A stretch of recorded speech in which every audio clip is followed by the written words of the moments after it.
Alors c'est parti pour une section où on va voir tout ce qui est autour de JS, comment bien coder, comment avoir des bons outils et bien gérer son éditeur de code. Donc ça va être un rapport avec VS Code, ça va être un rapport avec VS Code notamment, et notamment pour cette vidéo on va voir les meilleures extensions par exemple. Donc les extensions c'est par ici, ça, c'est ces petits carrés là, tac, et on va commencer par installer Bracket per Colorizer. Donc vous avez juste à écrire Bracket comme ça, hop, bracket, tac, vous allez tomber dessus directement et vous allez pouvoir l'installer. Donc, qu'est-ce que vous voyez quand vous allez sur une extension comme ça? Vous voyez sa note, ce qui est intéressant, vous voyez le nombre de gens qui ont téléchargé cette extension, qui est très conséquent ici. Et donc, ça permet en fait de faire des petites couleurs ici pour bien repérer là où commence quelque chose, là où commence un bloc et là où finit un bloc, par exemple. Vous avez juste à cliquer sur Install, comme ça. Et donc, du coup, regardez, on peut venir dans notre script ici. Par exemple, vous voyez que là, on a des accolades qui sont jaunes directement. Et ça va faire pareil avec, par exemple, vous voyez notre boucle for juste ici. Et quand on se situe dans un bloc, si je clique ici, ça me met le début et la fin, ce qui est très pratique pour mieux s'y retrouver. Voilà.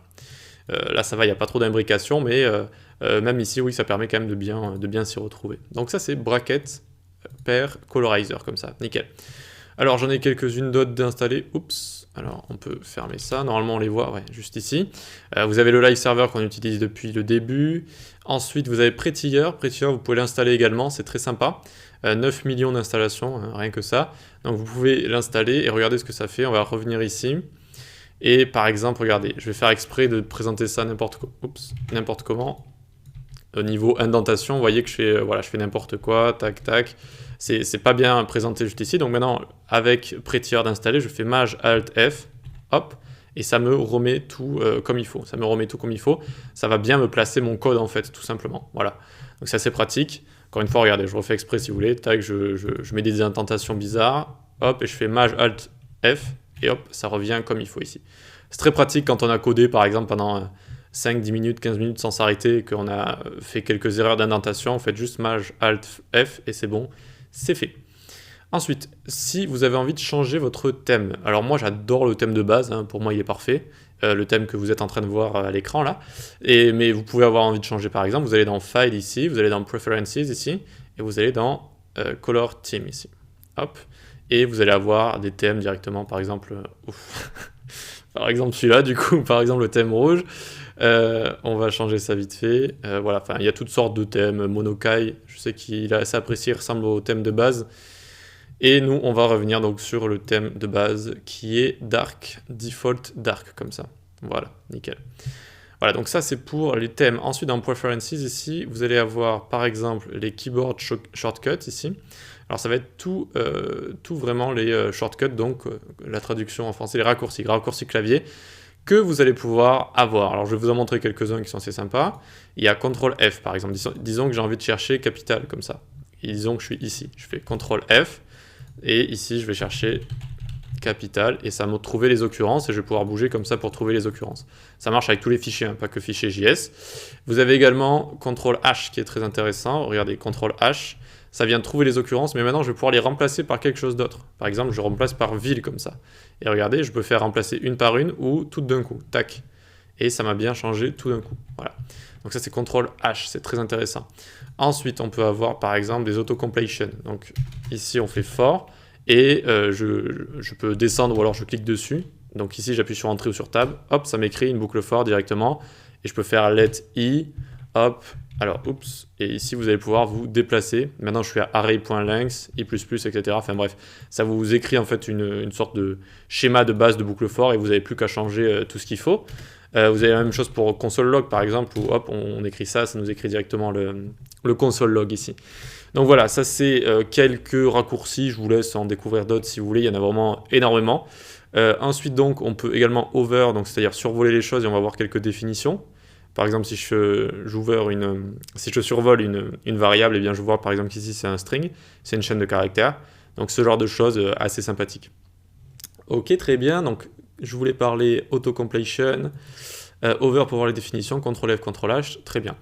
Ensuite, plus tard, on verra qu'on utilisera le terminal également, le terminal ici, donc on pourra faire new terminal, ou alors directement CTRL U accent grave, et ça nous permettra d'installer des choses via le terminal, par exemple des librairies, vous allez voir, ce sera assez sympa.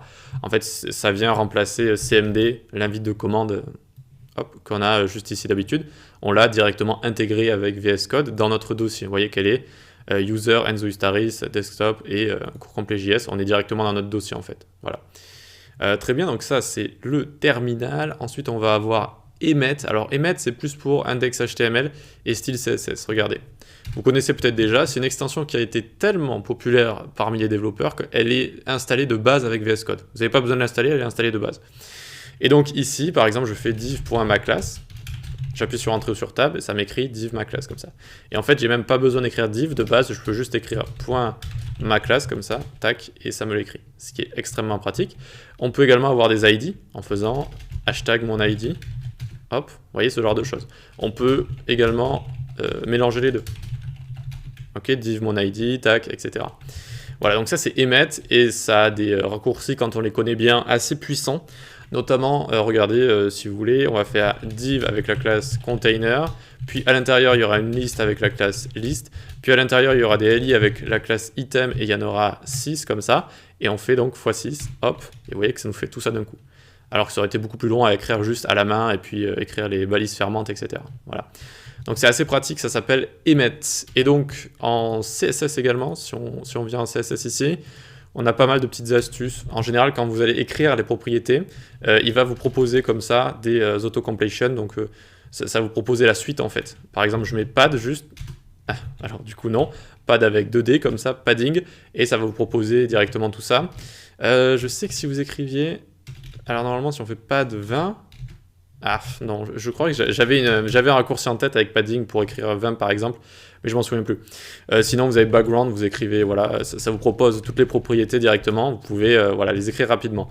Je sais qu'à force d'écrire, moi par exemple, texte, on peut faire text align rapidement, hop, on peut faire font size également rapidement, tac, ce genre de choses. Vous voyez que ça peut aller assez vite une fois que vous avez tous les raccourcis un peu en tête comme ça.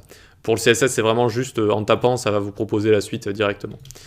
Ok pour tout ça. De quoi je voulais parler d'autre? Du live server, c'est bon. Bracket, les thèmes, Emmet, le terminal. C'est bon pour VS Code, voilà. On pourra aller plus en détail avec VS Code, mais j'ai pas trop envie de vous embrouiller non plus. Voilà, sachez que c'est un éditeur super puissant. Ah oui, tiens, je vais vous parler de ça. Ici, on peut aller dans Settings, et on peut aller dans Extensions, par exemple. Et à chaque fois, vous allez avoir proposé ici, sur toutes les extensions, Settings JSON ici. Et donc, en fait, ça va être une sorte de fichier, un fichier JSON. C'est une syntaxe spéciale en JavaScript pour mettre des données en général. Et dans ce settings.json, eh bien, vous allez pouvoir mettre des sortes de, des sortes de données, des sortes d'ordres, si vous voulez, qui vont paramétrer un petit peu votre VS Code. Voilà. Par exemple, comment vous montrer quelque chose de simple ici? Eh bien, disons que, par exemple, vous voyez ça, cette ligne ici, emmet.includeLanguages, JavaScript. En fait, de base, emmet, quand on utilise React, ça ne fonctionne pas avec JSX. Et donc, on peut inclure ce genre de phrase pour que ça fonctionne avec JSX. Voilà. Donc, on ne va pas rentrer trop dans les détails avec tout ça, mais juste pour vous dire que parfois, sur le web, vous pouvez trouver des gens qui vont vous donner des réponses par rapport au setting JSON. Ce sont des ordres, entre guillemets, qu'on peut donner à VS Code pour améliorer ces paramètres, pour les personnaliser, en fait, tout simplement. Voilà. Donc, en général, c'est assez avancé, mais il peut y avoir des choses assez simples dans votre setting JSON à faire directement. En fait, vous avez juste à rajouter des lignes comme ça, et true, false en général, ou quelques petites valeurs comme ça pour faire ce que vous voulez. Le zoom, etc. Ce genre de trucs. Ok, donc c'est tout pour VS Code. Le plus important, ça va être des petites extensions ici. Si vous avez quelques petits raccourcis en tête aussi, ça peut être assez sympa quand vous codez. De toute façon, ça vient un petit peu en codant ce genre de trucs. On va pouvoir passer à la suite. Quelles sont les meilleures documentations? Où est-ce qu'on peut aller chercher des bonnes réponses, etc., etc. À tout de suite.